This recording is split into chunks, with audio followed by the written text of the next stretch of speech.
dans le Seigneur, nous voici encore dans ce énième numéro pour pouvoir partager avec nous la parole de Dieu. Comme il est dit dans la Bible, heureux ceux qui procurent la paix car ils seront appelés fils de Dieu.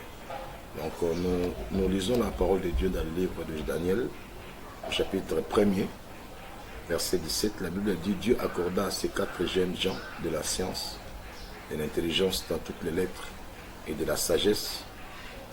Et Daniel expliquait toutes les visions et tous les songes. Matthieu chapitre 27, verset 19.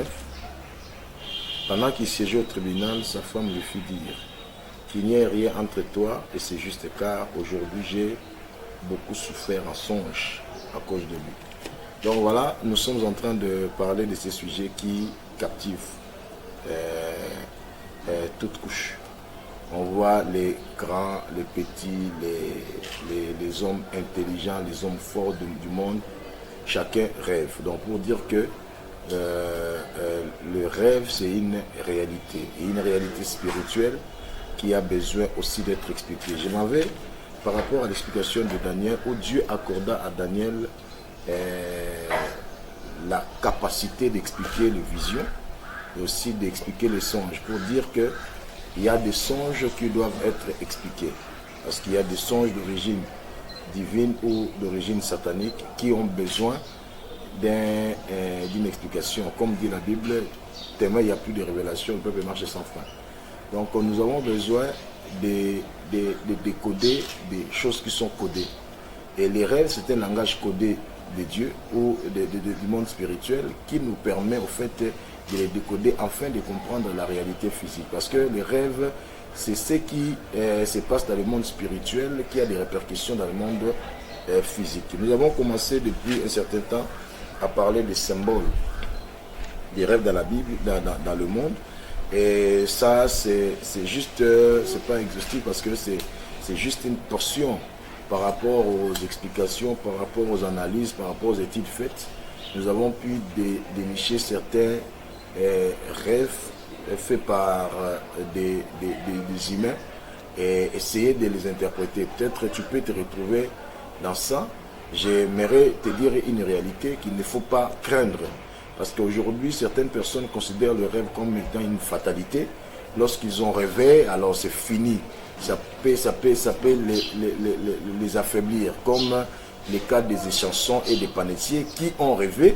Après les rêves, ils se sont réveillés, abattus, déçus, et parce qu'ils n'avaient personne pour les expliquer. Or, il y a un Dieu au ciel qui est capable d'expliquer les rêves. Aussi, comprendre que les rêves, c'est une réalité spirituelle qui doit être matérialisée. Nous avons notre objectif, soit de pouvoir prier pour que des rêves d'origine divine s'accomplissent, ou encore prier pour que des rêves d'origine satanique ne puissent pas s'accomplir dans notre vie. Donc nous avons le choix de pouvoir s'élever contre tous les mauvais rêves. Alors cela ne veut pas dire que lorsque tu fais un mauvais rêve, tu puisses t'affaiblir et puis te laisser faire. Il y a des moments où, lorsque tu as des rêves, tu dois t'élever dans la prière et commencer à réclamer ta victoire. Parce que certaines personnes peuvent être victimes dans leurs rêves et puis s'emporter sans pour autant avoir la victoire. Nous avons pris certains cas d'école par rapport aux rêves. Par exemple, quelqu'un qui fait un rêve où il y a des toiles d'araignée partout. Donc, il fait un rêve où il se retrouve enfermé par des toiles d'araignée, où les toiles d'araignée le bloquent. Ça veut tout simplement dire qu'il y a un plan satanique qui veut rendre ta vie inutile. Souvent, quand vous avez des rêves d'araignée, ça montre que la personne est en train de vivre permettez-moi le terme, l'inutilité de la vie. C'est-à-dire qu'on veut faire croire à la personne que toi tu es inutile. Or, la Bible dit: je connais les projets que je formais sur vous, dit l'Éternel, projet de paix, non de malheur, pour vous donner un avenir et de l'espérance. Donc, tu ne peux pas te considérer comme étant une personne inutile dans la société. Et la condition actuelle de ta vie ne doit pas amener la fatalité de ta vie. C'est-à-dire que tu considères que non, je suis dans une famille pauvre, ou voilà des rêves où je me retrouve encerclé par des toiles d'araignée. Ça dit, ma vie est foutu. Donc il ne faut pas mettre point à ta vie parce qu'il y a quelqu'un qui est au ciel qui connaît le futur de quelqu'un. Alors, lorsque tu vois de tels rêves, comme je viens de te le dire, je t'invite à pouvoir prier et détruire tous ces toiles sataniques qui veulent rendre ta vie inutile. Il y a un autre, je suis au 23e, un autre, si vous voyez menotté, il y a des gens qui se voient être menottés dans des rêves. Donc, on l'a menotté. C'est-à-dire qu'il ne peut pas vivre une vie d'épanouissement. C'est-à-dire qu'il y a une malédiction ou encore un programme satanique qui est placé sur ta vie afin de te rendre inutile, de bloquer ta destinée. Là, tu vois, on bloque ta liberté parce que tu es menotté et tu te sens menotté. Or, la Bible dit l'onction brise le joug. Tu te sens dans un joug où tu es menotté, tu ne peux pas avancer, tu ne peux pas progresser. Et là, c'est le symbole de quelqu'un qui ne peut jamais voir l'éclosion dans ta vie. Je vais encore dire que si tu vois de tels rêves, ne t'apitoie pas sur ton sort, commencez à réclamer la liberté de ta vie parce qu'il y a une malédiction qui va être placée sur ta vie afin que tu ne puisses pas progresser. Il y a d'autres personnes qui se voient dans des cérémonies funéraires. Donc là, c'est clair, l'ennemi te défie par un esprit de mort. Donc lorsque toi, tu te retrouves dans une cérémonie de funérailles, c'est-à-dire qu'il y a une force de la mort qui te réclame. Tu dois aller vite prier le Seigneur pour que ta vie te soit retirée de cette cérémonie.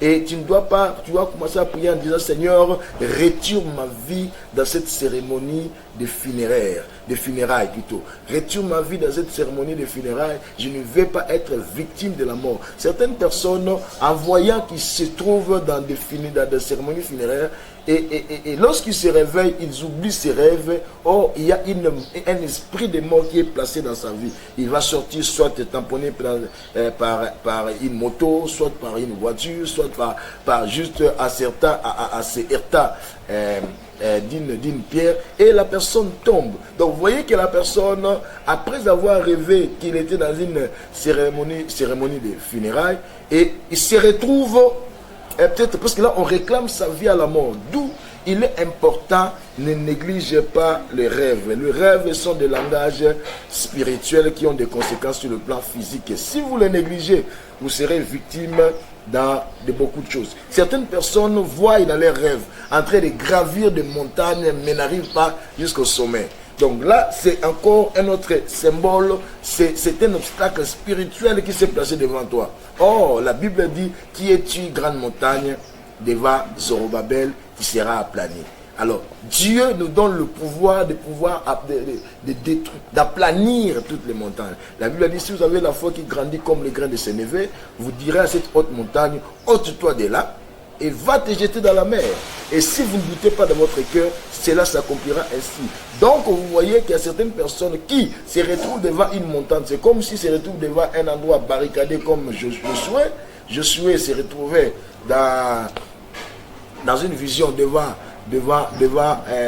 la muraille de Jéricho qui était barricadée, fermée, il n'y avait ni entrée ni sortie. Et heureusement, il y a eu le commandant de l'armée céleste qui est venu pour dire, je suis le chef de l'armée de Dieu qui vient à peine d'arriver et je te donnerai la victoire. Et donc, il y a certaines personnes qui, dans leurs rêves, ils ont déjà fait des rêves comme ça, pareil, qu'ils essaient de monter sur une montagne, mais n'arrivent pas. Là, tu es bloqué dans tes progrès.